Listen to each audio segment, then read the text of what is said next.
ছবির গল্পের শুরু মার্কিন যুক্তরাষ্ট্র আর মেক্সিকোর সীমান্তে।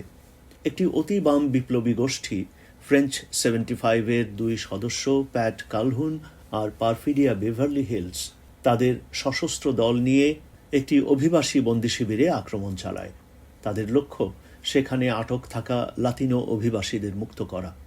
সশস্ত্র হামলা চালিয়ে তারা সীমান্তরক্ষীদের বন্দী করে। অন্যদিকে সীমান্তরক্ষীদের কমান্ডিং অফিসার স্টিভেন লকজকে অস্ত্রের মুখে আটক করে পারফিডিয়া তার ওপরে অপমানজনক যৌন নিপীড়ন চালায়। কিন্তু এই লকজ পরে স্বীকার করে যে সে কৃষ্ণাঙ্গ মেয়েদের প্রতি আকৃষ্ট এবং সে যৌন নির্যাতনের শিকার হওয়া সত্ত্বেও পারফিডিয়ার প্রতি অতিমাত্রায় আকৃষ্ট হয়ে পড়ে। পারফিডিয়ার গোষ্ঠীটি এরপর একাধিক সশস্ত্র বিপ্লবী কর্মকাণ্ড চালিয়ে যায়। তারা স্থানীয় সেনেটের অফিস, ব্যাংক, বিদ্যুতের পাইলন এই সমস্ত জায়গায় বোমা বিস্ফোরণ ঘটায়, ব্যাংক ডাকাতি করে। এর মধ্যেই পারফিডিয়া এবং প্যাটের মধ্যে প্রেমের সম্পর্ক গড়ে উঠেছে।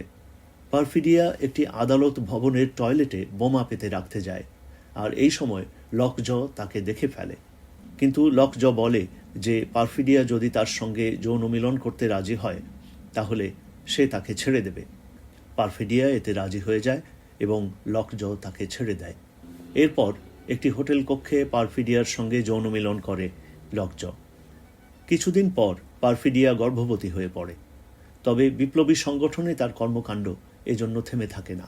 পারফিডিয়ার বাবা মা বলে যে সে এমন একটি পরিবার থেকে এসেছে যেখানে একাধিক বিপ্লবীর জন্ম হয়েছে। এসব কথা শুনে প্যাটের ধারণা হয় যে পারফিডিয়ার পক্ষে সন্তানের মা হওয়া এবং পরিবার গড়ে তোলা কঠিন হবে। কিছুদিন পর পারফিডিয়া একটি কন্যা সন্তানের জন্ম দেয়, কিন্তু সে আর 10 জন মায়ের মতো সন্তানকে বড় করা এবং সংসারী জীবন যাপন করতে রাজি হয় না। সে বলে যে সে বিপ্লবী জীবনই যাপন করবে। সে তার সন্তান শার্লিন এবং প্যাটকে এজন্য ত্যাগ করে। কিছুদিন পর সে তার সশস্ত্র বিপ্লবী দল নিয়ে একটি ব্যাংকে ডাকাতি করতে যায়।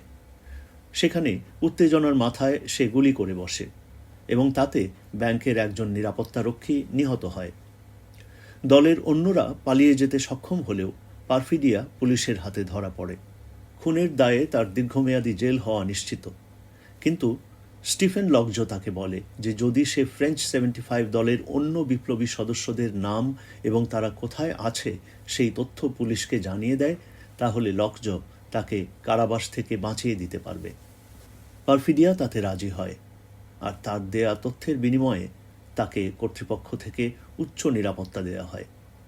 লকজ এরপর সেই তথ্যকে কাজে লাগিয়ে ফ্রেঞ্চ 75-এর অন্য কমরেডদেরকে খুঁজে বের করে করে হত্যা করতে থাকে। একসময় পারফিডিয়া তার সেই সরকারি নিরাপত্তা ত্যাগ করে মেক্সিকো চলে যায়।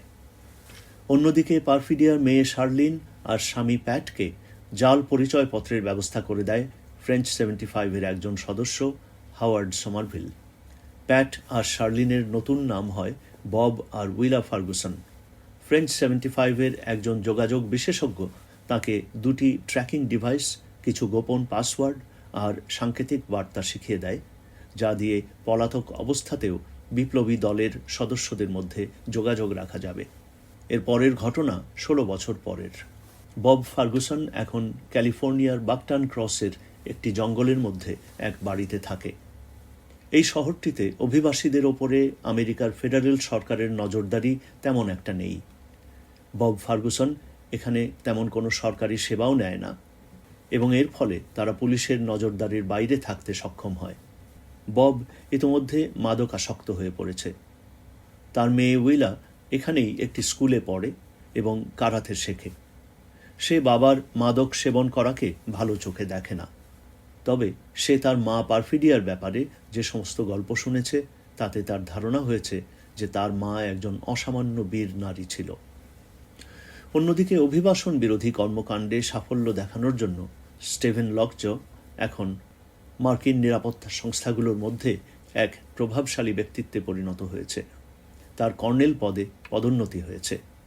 তাকে ক্রিসমাস অ্যাডভেঞ্চারার্স ক্লাব নামে শ্বেতাঙ্গ শ্রেষ্ঠত্ববাদীদের একটি গোপন সংগঠন তাদের সদস্য হওয়ার জন্য আমন্ত্রণ জানায়। এই সংগঠনের 2 প্রতিনিধির সঙ্গে সাক্ষাৎকারের সময় সে পারফিডিয়ার সঙ্গে সম্পর্কের কথা গোপন করে। সে বলে যে কোনো কৃষ্ণাঙ্গ মেয়ের সঙ্গে তার কখনো কোনো যৌন সম্পর্ক হয়নি। কিন্তু এরপর তার মনে চিন্তা আসে যে উইলা যদি তারই সন্তান হয়ে থাকে এবং ব্যাপারটা জানাজানি হয়ে যায় তাহলে সে বিপদে পড়বে। তাই সে উইলাকে হত্যা করার জন্য এক পরিকল্পনা করে।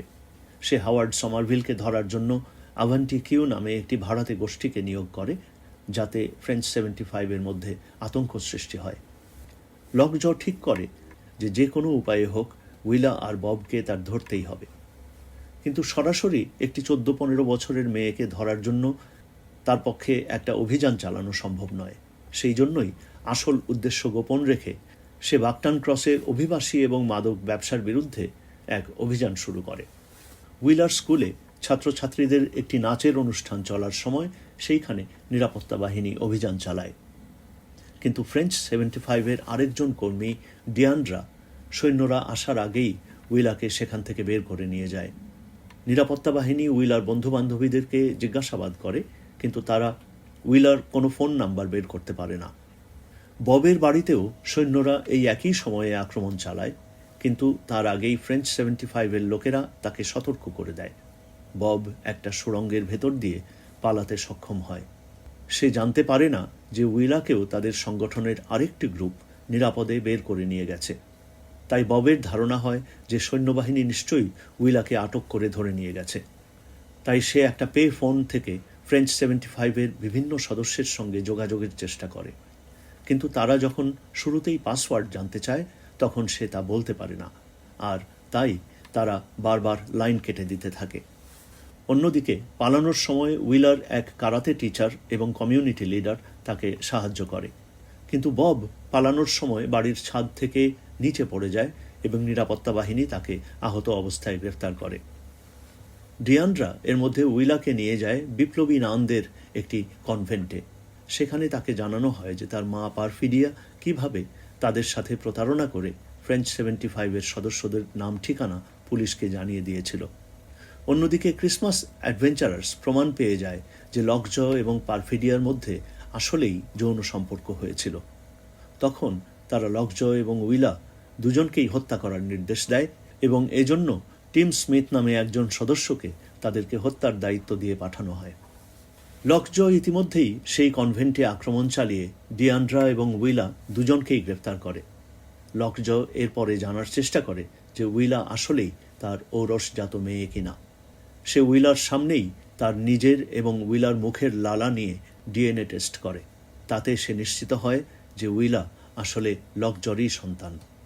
অন্যদিকে বব এর মধ্যে ফ্রেঞ্চ 75-এর উচ্চ পর্যায়ের একজন নেতার সঙ্গে ফোনে কথা বলতে সক্ষম হয় এবং পাসওয়ার্ড ভুলে যাওয়া সত্ত্বেও তার মেয়ে উইলা যে কনভেন্টে আছে তার লোকেশন জানতে পারে। উইলার কারাতে শিক্ষক সের্জিও ইতিমধ্যেই কৌশলে নিরাপত্তা বাহিনীর হেফাজত থেকে ববের পালানোর ব্যবস্থা করেছে। এরপর সে ববকে নিয়ে যে কনভেন্টে উইলা আছে সেখানে যাবার জন্য রওনা দেয়, কিন্তু মাঝপথে পুলিশ তাদের পিছু নেয় আর সের্জিও তখন ববকে চলন্ত গাড়ি থেকে জোর করে ধাক্কা দিয়ে বাইরে ফেলে দেয়। বব আরেকটা গাড়ি চুরি করে এবং সেটা নিয়ে কনভেন্টের কাছে পৌঁছায়। দেখতে পায় যে লকজ তার মেয়ে উইলাকে টেনে নিয়ে গিয়ে একটি গাড়িতে তুলছে। সে সের্জিওর দেয়া রাইফেল দিয়ে লকজকে গুলি করে, কিন্তু সেই গুলি লক্ষ্যভ্রষ্ট হয়। লকজ এরপর উইলাকে নিয়ে আভান্তির সঙ্গে দেখা করে এবং তাকে বলে উইলাকে নিয়ে গিয়ে মেরে ফেলতে, কিন্তু আভান্তি একটা বাচ্চা মেয়েকে খুন করতে রাজি হয় না। তখন লকজ তাকে বলে যে সে যেন উইলাকে নিয়ে গিয়ে একটি চরম ডানপন্থী মিলিশিয়া বাহিনীর হাতে তুলে দেয়। আভান্তি সেটা করতে রাজি হয় এবং উইলাকে নিয়ে রওনা দেয়। অন্যদিকে লকজকে হত্যার দায়িত্ব পাওয়া টিম হাইওয়ের ওপরে লকজকে ড্রাইভিংরত অবস্থায় পেয়ে যায় এবং তার মাথায় গুলি করে। তখন চলন্ত গাড়িটি লকজকে সহ রাস্তা থেকে ছিটকে পাশের খাদে পড়ে যায়। টিম লকজকে মৃত ভেবে চলে যায়। কিছুক্ষণ পর উইলার সন্ধানে থাকা বব দেখতে পায় যে হাইওয়ের পাশে লকজর গাড়িটি উল্টে পড়ে আছে। সে গাড়ির ভেতরে উঁকি দিয়ে গুরুতর আহত অবস্থায় রক্তাক্ত লকজকে দেখতে পায় এবং ধরে নেয় যে সে মারা গিয়েছে। অন্যদিকে উইলাকে নিয়ে আভান্তি একটি চরম ডানপন্থী মিলিশিয়ার হাতে তুলে দেয়, কিন্তু কিছুক্ষণ পর তার মনে একটা পরিবর্তন আসে। সে উইলাকে মুক্ত করে দেয়। তবে ডানপন্থী গ্রুপটির সঙ্গে গোলাগুলির কিছুক্ষণ পরেই সে নিহত হয়। উইলা আভান্টির পিস্তল এবং গাড়িটা নিয়ে পালিয়ে যায়, কিন্তু রাস্তায় সে টিমের চোখে পড়ে যায়, যে টিম লকজকে খুন করে ফিরে যাচ্ছিল। সন্দেহবশত টিম উইলার গাড়িটির পিছু নেয়। ওদিকে ববও গাড়ি নিয়ে উইলাকে খুঁজতে খুঁজতে তাদের পেছন পেছন আসতে থাকে। উইলা পাহাড়ি রাস্তায় এমন একটা জায়গায় তার গাড়িটাকে থামিয়ে দেয় যেখানে খুব কাছে না আসা পর্যন্ত পেছনের গাড়ি তাকে দেখতে পাবে না। তারপর সে গাড়ি থেকে নেমে রাস্তার পাশে লুকিয়ে থাকে। টিম এই ফাঁদে পা দেয় এবং সে উইলার গাড়ির পেছনে সজোরে ধাক্কা মারে। এরপর সে আহত অবস্থায় রাস্তায় নেমে আসার পর উইলা আড়াল থেকে চিৎকার করে বিপ্লবী দলের একটি সাংকেতিক প্রশ্ন জিজ্ঞেস করে। টিম এর উত্তর দিতে পারে না। সঙ্গে সঙ্গে উইলা বুঝতে পারে যে টিম তার দলের কেউ নয় এবং তাকে সে গুলি করে হত্যা করে। এরপর বব সেখানে এসে হাজির হয়। তখন উইলা একই সাংকেতিক প্রশ্ন জিজ্ঞেস করে ববকে, কিন্তু বব যখন বলে যে আমি তোমার বাবা, তখন শেষ পর্যন্ত সে অস্ত্র নামিয়ে নেয়। তারা অশ্রু সজল চোখে একে অপরকে জড়িয়ে ধরে। এরপর বাবা আর মেয়ে মিলে একসাথে ওই ঘটনাস্থল ত্যাগ করে। কিন্তু কিছুক্ষণ পরেই বোঝা যায় যে লকজ আসলে গুরুতর আহত হলেও মারা যায়নি। কিছুদিন চিকিৎসা নিয়ে সে সুস্থ হয় এবং ক্রিসমাস অ্যাডভেঞ্চারার্স তাকে স্বাগত জানায় এবং দৃশ্যত তাদের সদস্যপদ দেয়। এরপর তাকে একটি কক্ষে নিয়ে গিয়ে বিশ্রাম নিতে বলা হয়। তখন বোঝা যায় যে সদস্যপদ দেবার ব্যাপারটা আসলে ছিল একটা ফাঁদ। আসলে তাকে যে ঘরে বসতে দেয়া হয়েছে সেই ঘরটা একটা গ্যাস চেম্বার।